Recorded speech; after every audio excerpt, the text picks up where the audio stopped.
In 2023, I am going to expand the horse race to become the Big Ten champion from 2 to 3 because I am putting Penn State in that category.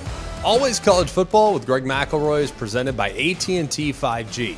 Too much college football is never too much with AT&T 5G. Hello and welcome in. Today is Wednesday, January 18th. We are back into the groove here, 3 days a week in the off seasons, but we might kind of maneuver with that a little bit. There's so much on our plate that we want to kind of get out there into the universe. So much content to be had, so many things to catch up on too. I mean, goodness gracious.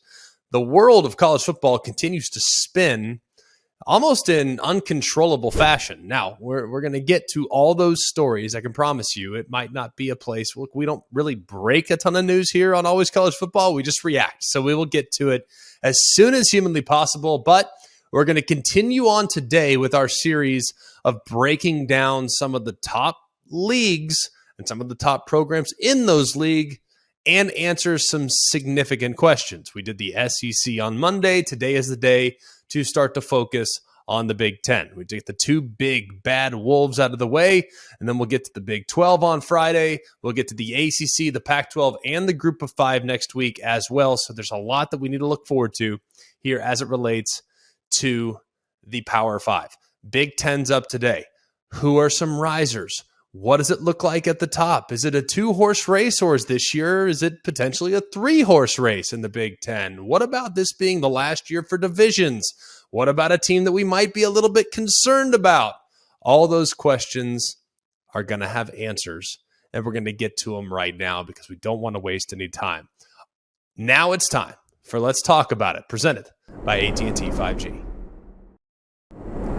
For a while now, or at least it's felt like this as it relates to the Big Ten, it's felt like a 2-horse race.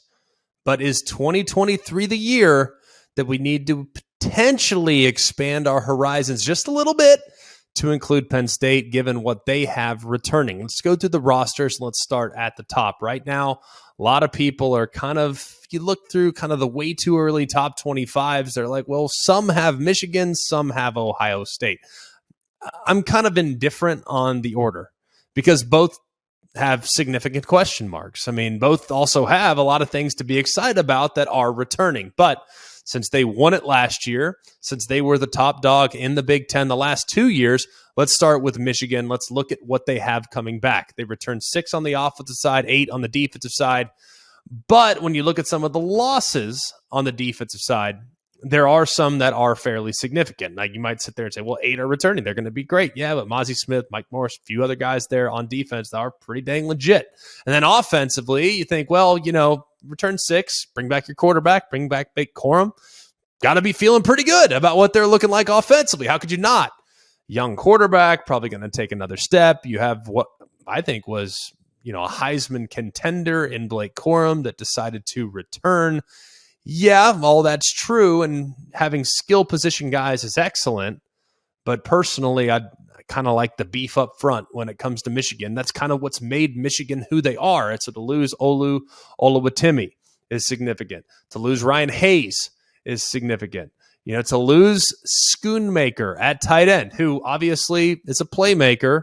We all know what he's capable of when contributing in the pass game, but I do think in some ways he was a bit of a tone setter as well. The guy was physical, did a good job there being a traditional hand-in-the-dirt tight end for the Michigan Wolverines. So he's very, very good, probably the most underappreciated player arguably on their entire roster. Him being gone will not be easy to replace. Now, they've gone out and they've attacked the portal. Defensively, we talked about how you lose a couple great pieces up front. Well, they've done a pretty good job of going out and trying to address that. They go get Josiah Stewart. They go get Ernest Hausman from Nebraska, one of those off-the-ball linebackers that I think could be a difference maker at the second level, or if you want to get him a little bit to the edge. You look at where they're at as far as how they've attacked the portal, though, man, they have made offensive line a priority. Who's done a better job in the last couple of years than Michigan in going out and locating significant difference makers in the trenches? Remember, just mentioned Oluwatimi just a minute ago. The guy won the big guy Heisman. He won the Outland. All right. He transferred from Virginia Well, everyone's clearly recognizing that. So what did they do? They go out and they get 3 offensive linemen in the portal that might be day one impact guys. Ladarius Henderson, going to be probably a good one. He's a transfer up from Arizona State. You go get Miles Hinton and Drake Nugent. Those 2 guys might factor in as well along the interior, depending on how it all kind of sorts itself out, depending on where they're at and all the guys and all this other stuff. Obviously, I'm not going to sit here and try to pretend like I am going to go deep in the weeds as far as offensive line play is concerned. You know me. Offensive line is important. I'm not denying that, but there are other outlets where you can hear about it. You're not going to hear about it as much right here. I do recognize, however, that when you're Michigan and your bread is buttered along both lines of scrimmage, you better be pretty good up front. They do lose some key pieces there. When you look at J.J. McCarthy, he obviously had a great year last year. What step would be considered significant here in 2023? I, for one, think he's just scratching the surface. I think he's poised for a massive leap in 23. Really believe that. Now, I do think he's got that moxie, that, you know, that I'm the GOAT type of approach that you have to have as a young player.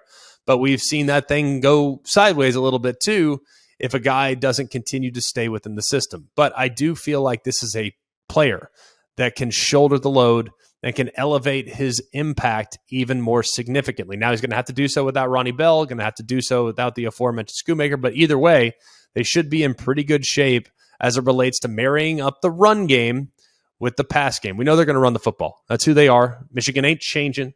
Jim Harbaugh, for as long as he's here, and with him reaffirming that he's going to be there, they're not going anywhere, and they're not going to abandon what's gotten them to 2 consecutive Big Ten championships. All right? They're going to continue to try to pound you, so expect Blake Corum to have another big year. You look at the defensive side.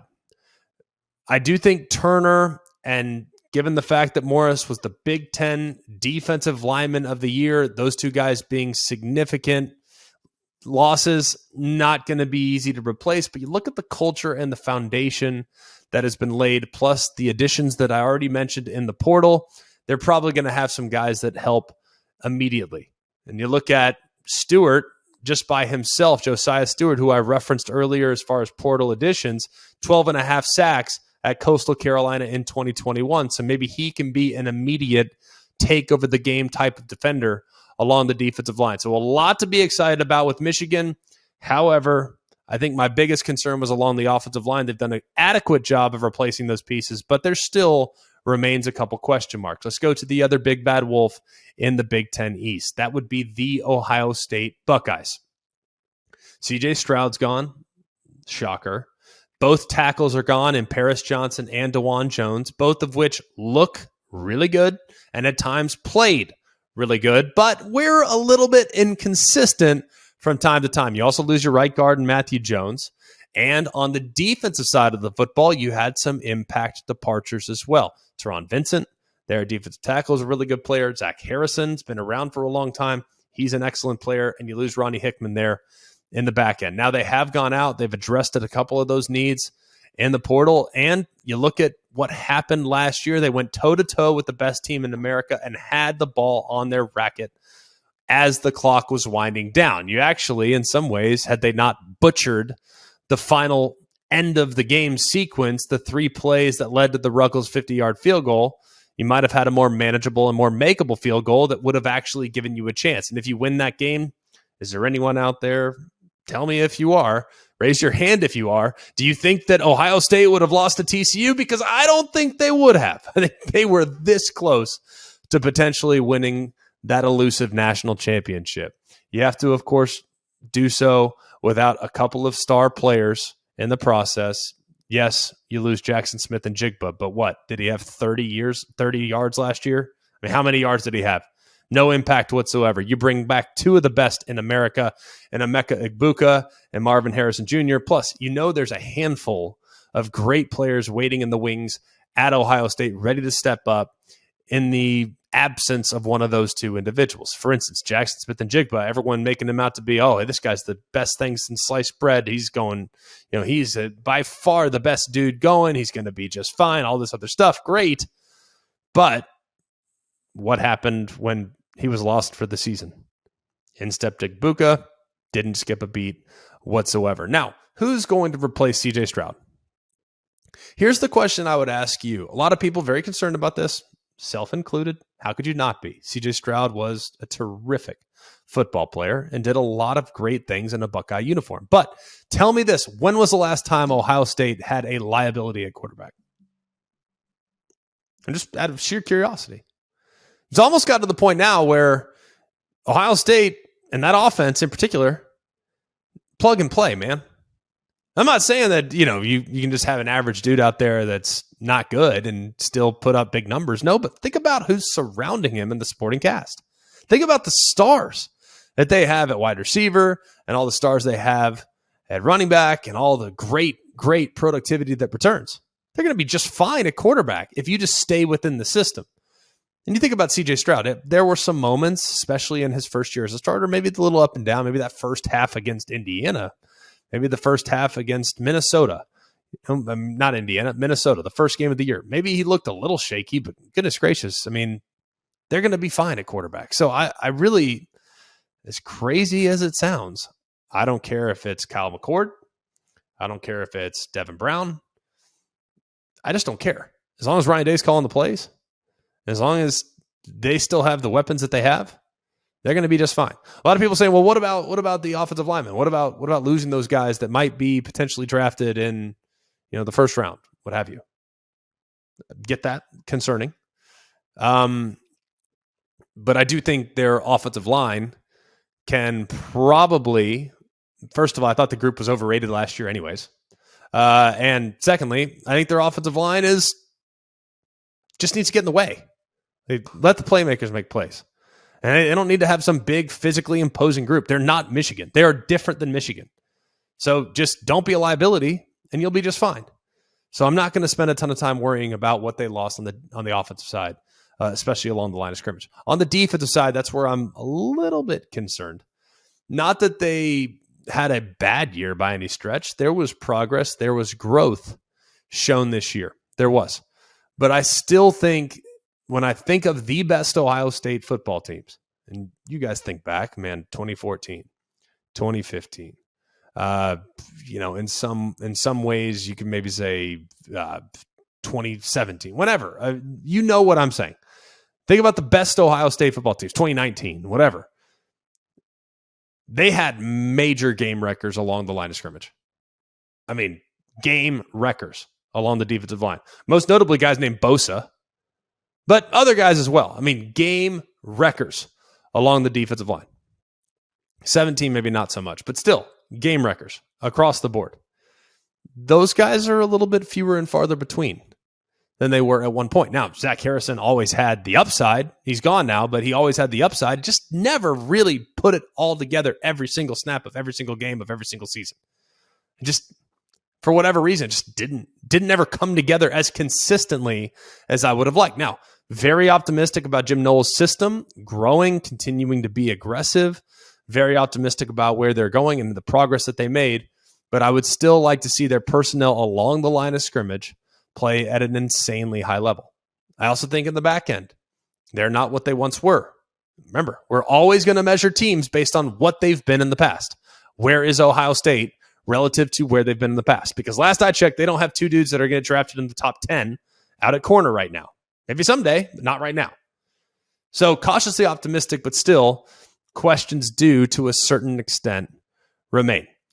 I think they're going to be really, really good. Maybe, I'm not going to say better. I think anybody that just assumes, well, CJ Stroud's gone, Ohio State's going to take a step back. I'm just not going to see it that way. I'm not. I think they're going to be really good. I think they'll be really good again. Here, however, is where things are different this year for me. This is not just a two-horse race in the Big Ten. In 2023, I am going to expand the horse race to become the Big Ten champion from 2 to 3. Because I am putting Penn State in that category. Now, people are going to say, hey, hang on a second. What? Y'all, it comes down to Ohio State and Michigan every single year. Fair. I get that. I understand what the last 2 years have looked like. But I also have done a deep dive on Penn State have called their games, have met with their coaches, have seen the progress made on the defensive side of the football under Manny Diaz. You're going to say, well, what about the Michigan game? I get that the Michigan game was a bad game. I get that.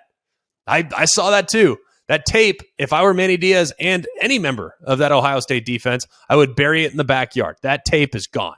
I want nothing to do with the Michigan-Penn State tape from 2022. I get that. But I cannot use one game as an example of flaws. Like, okay, they played really bad that night. No doubt. That afternoon, I guess. Kicked off at noon. Played really bad that afternoon. But that was the anomaly performance. Most of the time, they played pretty well on that side of the football, including a 3-quarter stretch against Ohio State in which they played really well. And their offense didn't do them a lot of favors in that game, I might add. But they played really well in that 3-quarter performance in keeping the Buckeye offense in check. They returned 6 on offense, 7 on defense. Couple of key losses, for sure. You lose Joey Porter in the back end at corner. Big, significant loss. You lose a couple of decent defenders along the line of scrimmage defensively in Tarburton and P.J. Mustipher. 2 significant losses. I think Jair Brown is probably it'll be talked about the least among the departures with Penn State, but you can make a strong argument he was their best defender. You could make a strong argument he was the best player on the field for them on defense. And then on the offensive side of the football, I think you lose a couple of pretty good players in Parker Washington, a wide receiver. I think Brenton Strange, probably the most underappreciated offensive player, not that dissimilar from Jair Brown. Jair Brown, nationally, nobody talks about him. The guy's the real deal. Probably play forever in the league, have a great career. The other guy that I think might have a nice NFL career is Brenton Strange. This guy was totally under the radar, but was physical, had a presence to him, was very effective in the pass game, just like the rest of the tight end group was. And then, of course, the guy that most people will talk about this entire offseason is Sean Clifford. Now, no matter how you feel about him, the love-hate relationship that you might have had with Sean Clifford, the guy was there for a really long time, threw a lot of touchdowns, made a lot of plays, won a lot of games. And I do think when you look at his mobility, there was some real positives with Sean Clifford that will not be there when Drew Aller takes over as the starting quarterback. I watched these guys. Everyone talked about Drew Aller. So when we called their game against Minnesota, first thing I did when Penn State took the field was I want to go watch Drew Aller throw the football. Hear about how gifted he is, how the ball comes off his hand, all sorts of stuff. All that could not be more true. The guy can flat out rip it. Big, big arm. Big, big body. But mobility is a significant question mark with him. And Sean Clifford, for all of his flaws, did a pretty good job of keeping plays alive, keeping the defense honest with his legs, and making something out of nothing on a fairly regular occurrence. So while it won't be, not that Drew Aller doesn't potentially have more NFL upside than Sean Clifford. He probably does. But it's not a slam dunk to be able to replace all that experience and to do so with a skill set that requires you to stay and live from within the pocket. But you look at some of the best players that were on this roster this past year, the reason why I'm so optimistic about Penn State, so many of the guys that are coming back were so dang young this year. So young. You look at Katron Allen, Nicholas Singleton, Lambert Smith, Keandre Lambert Smith at wide receiver, Kalen King, Abdul Carter at linebacker. Kalen King, of course, playing at corner. This team has a young nucleus of talent that's only going to continue to grow and get better. And one of the biggest leaps that you make as a player is from year 1 to year 2. Then you add in a couple of impact transfers and impact key additions like Devin Carter at wide receiver, Storm Duck, the transfer from North Carolina. He's going to fill in that spot that was voided by Joey Porter. Plus you take into effect another year in the system under Manny Diaz. There's a lot of momentum that's been created off the Rose Bowl champs. Now, if I had to pick the horses right now between Ohio State, Penn State, and Michigan, I'm probably, just to be honest with you, going to take Ohio State 1, Michigan 2, Penn State 3. But that grouping is as tight today as it's been at any point in the last handful of years. Look, Ohio State and Michigan have, for the most part, dominated the Big Ten. And Penn State has not won the the Big Ten since 2016. It's been a while, but winning 11 games last year, think about what they bring back and the momentum that's been created. There's a lot of reason for optimism surrounding the Nittany Lions. Now we're going to move into the biggest question mark, because we did this with the SEC a couple of days ago. The biggest question mark, and this is going to just be crazy when you hear me say this, the biggest question mark heading into 2023 in the Big Ten is Wisconsin. We're talking about a Wisconsin. We all grew up watching the Badgers, right? Like, we all knew when we turned on Badger football, we knew what we were going to get. It was tried and true, going to run the football, going to have big physical offensive linemen, going to have a big 270-pound fullback, going to have a quarterback that stays within the system, going to have dynamic defensive players in the front seven, going to have an impact safety or two every couple years. Like, you knew what you were going to get from Wisconsin. Well, that was that Wisconsin. The Wisconsin that's taken the field in 2023 is completely different, based on the hires that have been made. Now, Luke Fickell, of course, is the new head coach. He comes up from Cincinnati. I don't need to tell you about who Luke Fickell is. Hopefully, by this point, you know what he's all about. He's the real deal and has proven it time and time again in his time with the Bearcats. But it's his coordinator hires that make it just a little bit more interesting. Offensively, they bring in Phil Longo, formerly of North Carolina, formerly of Ole Miss, and formerly of Sam Houston State. You think about who Phil Longo's been. He's an air raid disciple. When you think Wisconsin, and I say air raid in the same sentence, does it make your head spin? Because it makes my head spin, I might say. It makes my head spin. And then think about this. Think about this just for a second. In this upside down crazy world that is 2023 season of college football, you have impact transfers at wide receiver. Let me just say this again.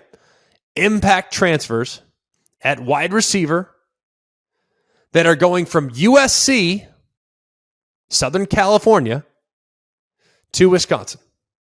That's what CJ Williams is doing. You have impact transfers at Oklahoma State that are now transferring to Wisconsin, like Bryson Green. You have two other receivers that were with Luke Fickell at Cincinnati and Will Pauling and Quincy Burrows that are transferring to Wisconsin. Tell me a time ever in the last 2 decades, maybe 3, that you've seen mass exodus from places with great weather that prioritize throwing the football that are saying, you know what, we're going to go to Madison and play our football. And to make things even stranger, how about the fact that Wisconsin has not only added wide receivers, but they've added a handful of quarterbacks in the transfer portal this year as well. I know. Believe me. It's backwards. Wisconsin has gone out and prioritized quarterbacks and wide receivers in the transfer portal. Couple that with what they have going on at running back, where Braylon Allen returns, and a couple of quality receivers that saw some time over the last couple of years. Couple of offensive linemen that have come up as well, transferring in, like Jake Renfro and Joe Huber from Cincinnati, coming with Luke Fickell to Wisconsin. Look at all the quarterbacks, man. It's absurd. Tanner Mordecai, Nick Evers, all these other guys are like, hey, yeah, I want to go play for Phil Longo. They just got another guy, Locke, from Mississippi State, decided to go up there. I mean, how many different transfers could you take at quarterback? They have 5 scholarship quarterbacks, adding a 6th under Phil Longo at Wisconsin. It's amazing. It's absolutely amazing to see how much this thing is going to transform. And then, look, everyone can talk about how they're going to move to a spread offensively. That's very exciting. We're all excited to see how that's going to look. Biggest question mark, but very excited. That's on the offensive side. How about moving on the defensive side from a traditional 3-4 that they've run forever, dating back to,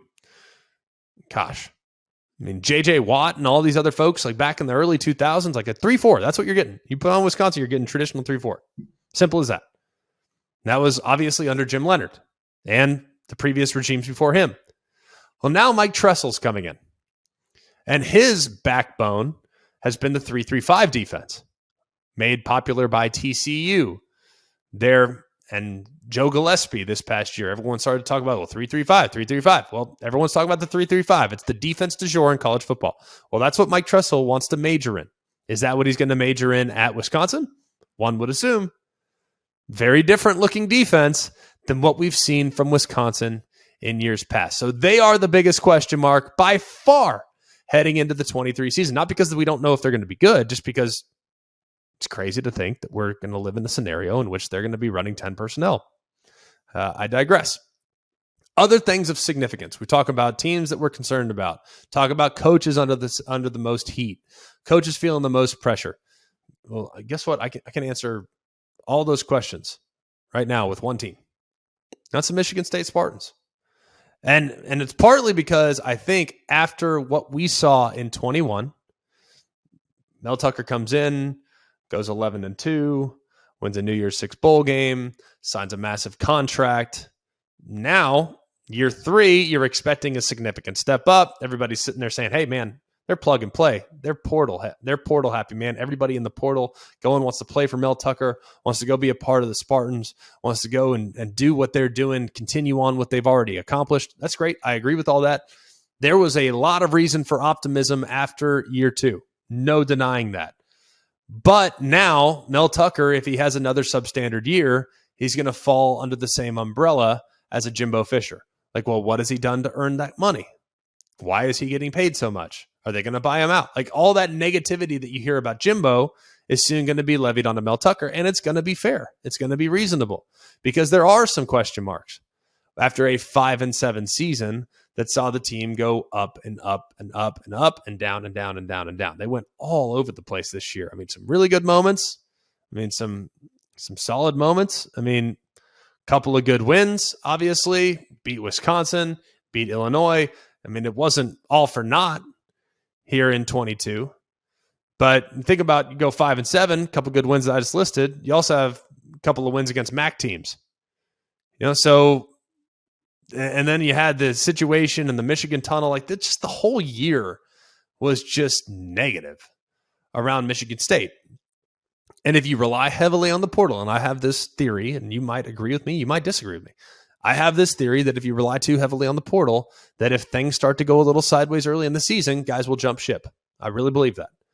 So I want to see Michigan State get back on solid footing.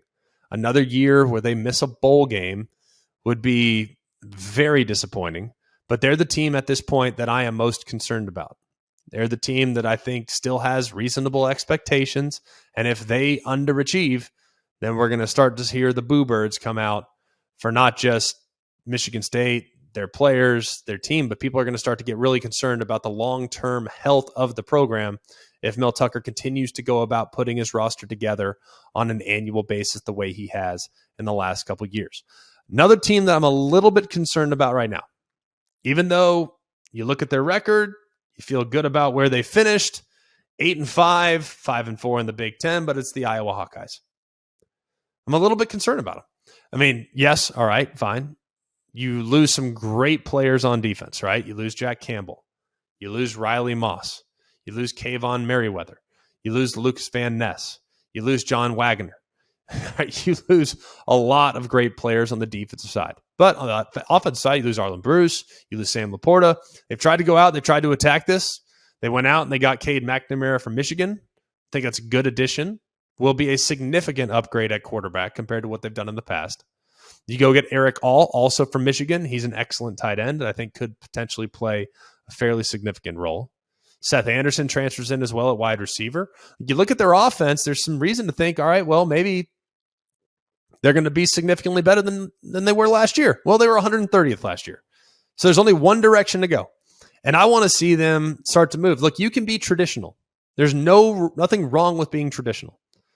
But at some point, you have to start to factor in just a little bit with the modern era. And there's been a significant resistance to that. I'm not telling anybody that's watched Iowa football that they need to come into the 21st century. We all know that. All right. It's fairly obvious. All right. The good news is next year, they don't have Michigan. They don't have Ohio State. They have 7 home games, but they have to go to Penn State and they have to go to Wisconsin. So Iowa might very well find themselves back in the Big Ten championship next year. But guess what? After 2023, Guess what goes away? Divisions. SC, UCLA are coming in. We're not 100% sure right now about where things stand in the immediate future for the divisions or how they're going to format it or whatnot. That's fine. We don't really know, any of those things right now.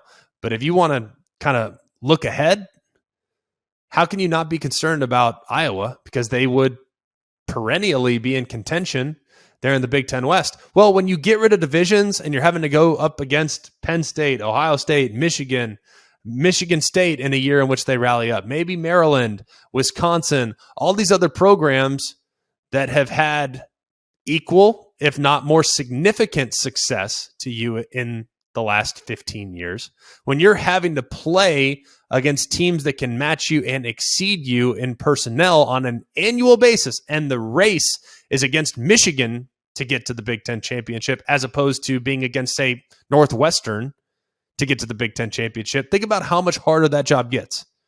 So every team in the Big Ten West, I think, look, 2023, status quo. 2024, things are going to change, and things are going to change really quickly. Especially SC ain't going anywhere. The great teams in the Big Ten East aren't going anywhere. And when they get rid of divisions, guess what? Every single job in the West gets a whole heck of a lot more difficult. Let's Talk About It is brought to you by AT&T 5G. Too much college football is never too much with AT&T 5G.